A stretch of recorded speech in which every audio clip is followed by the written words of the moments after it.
Mudchute. Yeah, a lot of people ask about the Mudchute. Why called the Mudchute? Well, actually, it was the soil from the docks, when they built the docks, basically, piled up.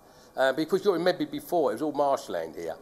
And the docks, when they were being dug out, basically, the spoils went up. And the idea was called it Mudchute, which was a brilliant idea. Originally, as I said, it was marshland, and the West India Duck Company got the permission to build the docks on the top half of the Isle of Dogs. It was a very close community in the docks. A lot of people could, and say friends of mine worked there 30, 40 years in the various docks, and they loved every minute of basically, even though in the early 20s and 30s, and before, very hard work, very dirty work, and very dangerous work, of course. What did happen in the early 60s was that they started pulling down a lot of the houses, one of my houses as well. But all we needed in a lot of cases were the extensions on the back, because we had outside toilet and no bathroom. But so once you start pulling those old houses down, you lose a community. And so where I lived, you lost a lot of, the community was split up completely, moved away, and yes, in some cases, got some better got some nice houses out of it. But then some were put into flats, high-rise flats, which is a no-no, really.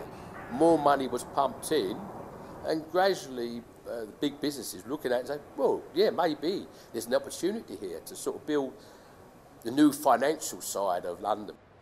Now it's all high finance now, you know, and service industry, of course.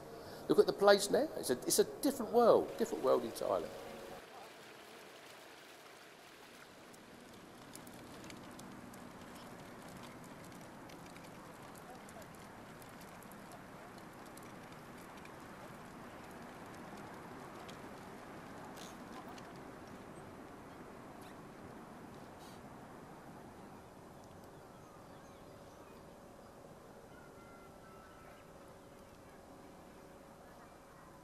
Yeah, the Mudchute, it was taken over by a small holding, and later on it became a farm.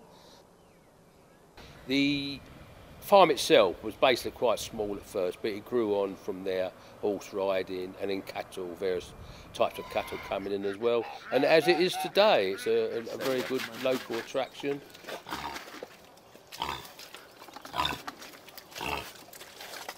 Going back, my father, my grandfather, great-grandfather, had an allotment up there on the Mudchute. It was like living in the country, it was. And the worms, I would say, were probably that big. It was very fertile.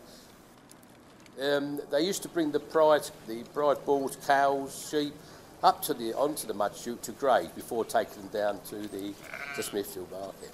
If you had an allotment up there, you had to have a ticket to go into the area. But of course, we used to go in there because we got through the fence, holes in the fences, you know. And we used to go for frogs and newts and